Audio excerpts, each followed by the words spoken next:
Tiempo de las profecías. Llegarán unos hombres barbudos extraños, llegados del mar, los viracochas, y eso significará el fin del imperio, decían los funestos augurios revelados por los oráculos. ¿De qué barbudo se trata?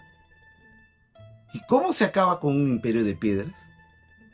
Si quieres saberlo, acompáñenos en esta fascinante aventura por la historia. Soy Miguel Fullita y sean bienvenidos como todos los lunes del milenio a Batiburrillo, la aventura del conocimiento.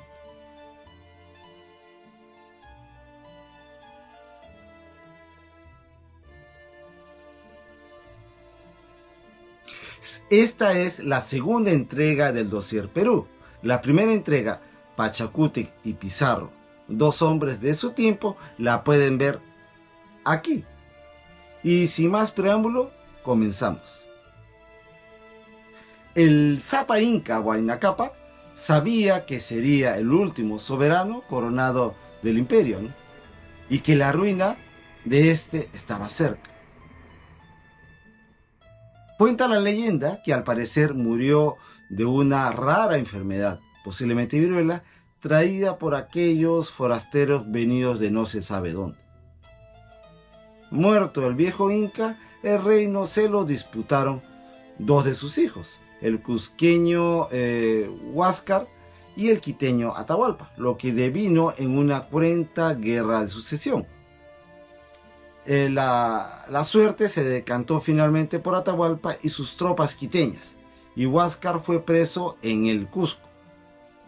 Un buen día aparecieron los europeos y tras recalar en la reseca costa y remontar la cordillera, se acercaron hasta la ciudad de Cajamarca, donde estaba Atahualpa descansando, y con un ingenioso ardid lo tomaron preso.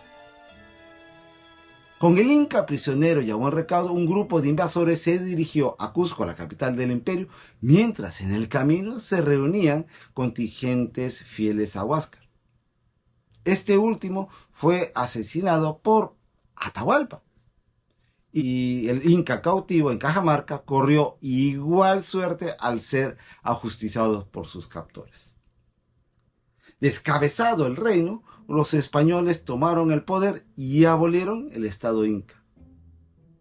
Así, el Tahuantinsuyo o el imperio de los Incas desapareció un buen día y los Incas ya no serían señores de estos reinos.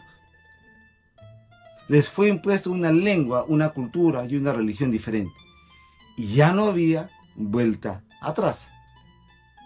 ¿El fin del mundo o el mundo del fin? Así es como, imagino, deben haber sentido la caída del reino de las cuatro partes del mundo, frente a las espadas, armaduras, arcabuces, caballos y crucifijos de los conquistadores.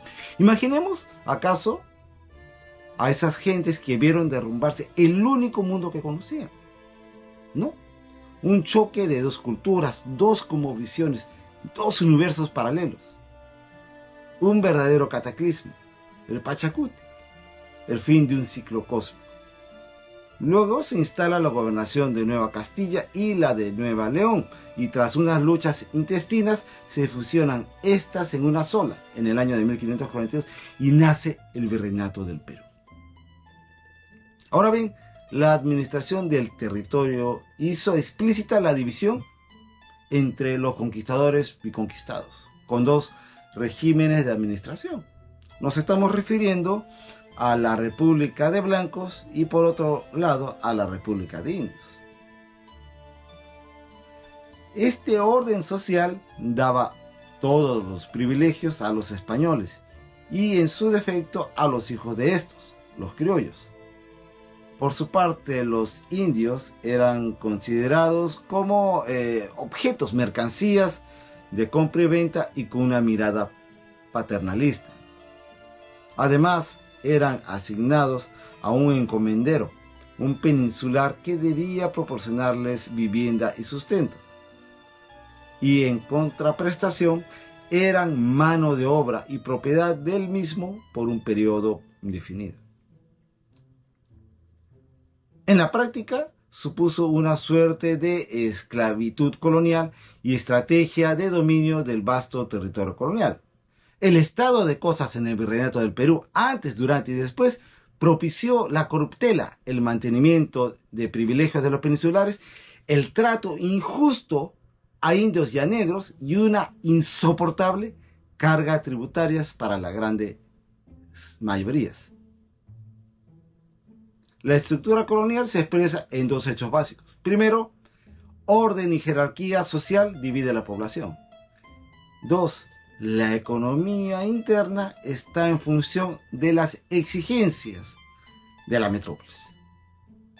Además, la decadencia del imperio español, otrora dominador del mundo, y la ineficiencia de la administración se vio reflejada en los centros coloniales, que generaba profundo malestar en la población. El descontento no solo calaba entre la masa indígena, sino también entre los mismos peninsulares, criollos y mestizos que veían recortados sus beneficios y derechos. El Estado colonial estaba en permanente crisis y era caldo de cultivo de estallidos sociales y que no se harían de esperar. Otra cosa, ¿no? La iglesia llevó a cuestas un largo proceso de evangelización de los indios. Y mucho más allá, no conformándose con ello, dieron muchísima importancia a la así llamada extirpación de idolatrías. Fueron así proscritos y castigados los ritos vernáculos, y se desató una feroz campaña de destrucción de símbolos paganos. Sin embargo, el culto prehispánico se atenuó, pero vivió incluso hasta nuestros días en una suerte de justicia poética, en ingeniosas formas de sincretismo religioso, y fue también una poderosa arma de resistencia a la dominación europea. Así, en muchos pueblos del interior, todavía hoy se hacen ritos a la Pachamama y se tiene reverencia a los apus, en concordancia con la religión cristiana, ¿no?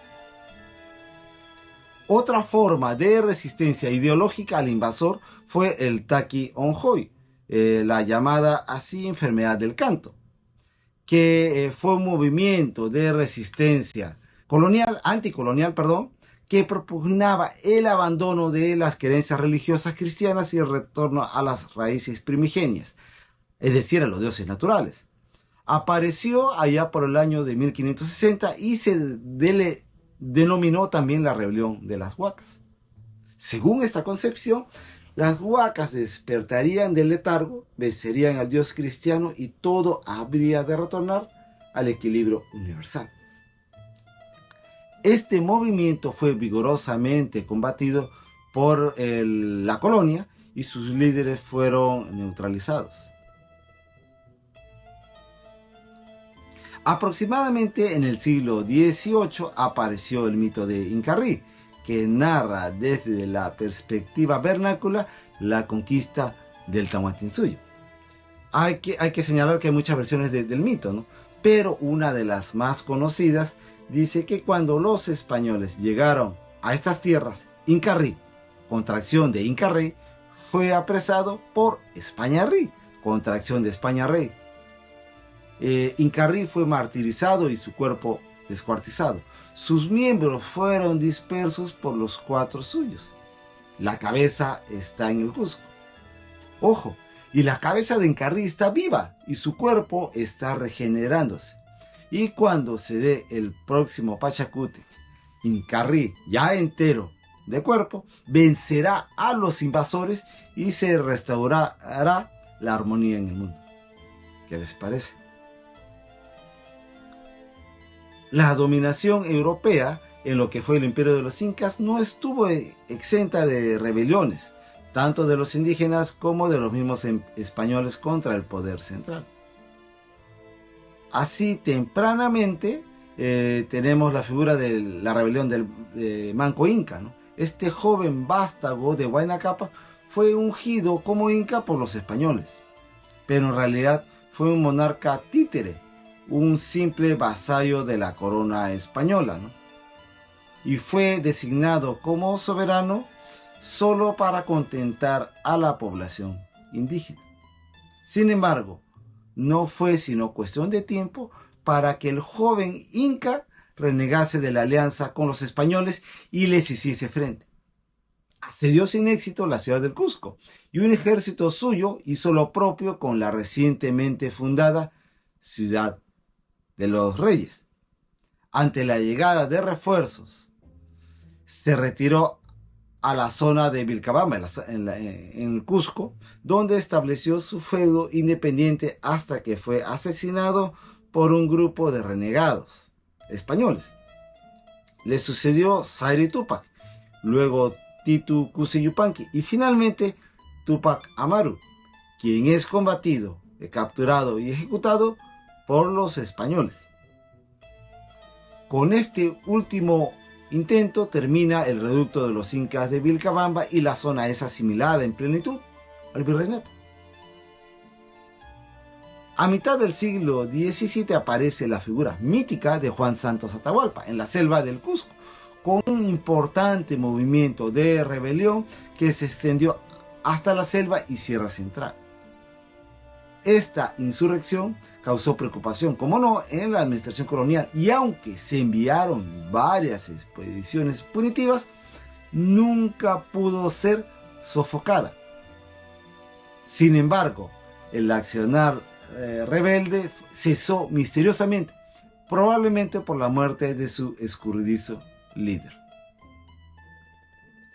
Y habría que esperar muy poco para que surgiese un movimiento más poderoso y que fue el preludio de los movimientos independistas en América del Sur. Y nos referimos a la rebelión encabezada por Tupac Amaru II.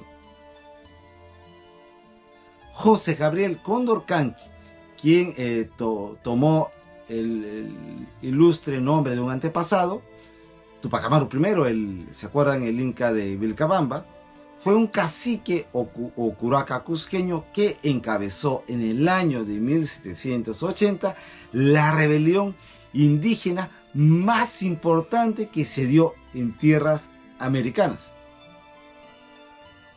Tupac Amaru II llegó, vean esto, a formar una milicia de más de 150,000 hombres distribuidos desde Ecuador hasta Argentina. Fue además el primer movimiento rebelde que contó con el respaldo de un apreciable número de negros, mestizos y criollos.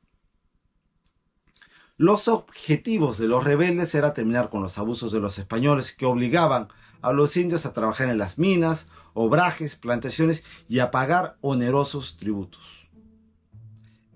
Esta situación se había visto agravada desde que las reformas borbónicas, en su afán recaudador, significó un aumento de la opresión al pueblo.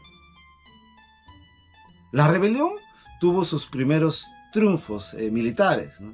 y asustado por la magnitud del alcance de la rebelión, el ejército colonial se empeñó en derrotar a como dé lugar a los sediciosos. Y la contraofensiva logró derrotar sucesivamente a las tropas rebeldes y su cabecilla, Tupac Amaru, fue capturado junto con sus principales colaboradores. Fue también sometido a juicio sumario y ejecutado en la Plaza de Armas del Cusco en mayo de 1781. Los tiempos andaban revueltos. La situación en la metrópolis no era la mejor. El imperio lucía exangüe. Cundían a la sazón las ideas de la Ilustración. Luego vendría la Revolución Francesa y con ella la independencia de las colonias inglesas en América del Norte. Llegaría después Napoleón y con él cambió por completo el mapa político de Europa. Pronto España sufriría la invasión napoleónica y con esta llegaron los primeros aires de autonomía en las colonias españolas de América. Años después España se sacude del yugo napoleónico y retorna el absolutismo más rancio, pero en las colonias ya se gestaba el sentimiento nacionalista y que buscaba liberarse de la prisión española. Al imperio, vaya que ya no le quedaba mucha vida. Como que ya estaba madurando la fruta de la independencia. ¿No? Así las cosas.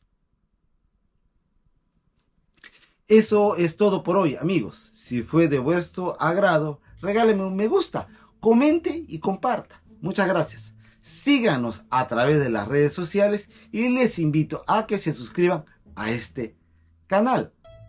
Y con ustedes será hasta la próxima semana en un nuevo Batiburrillo. Chao.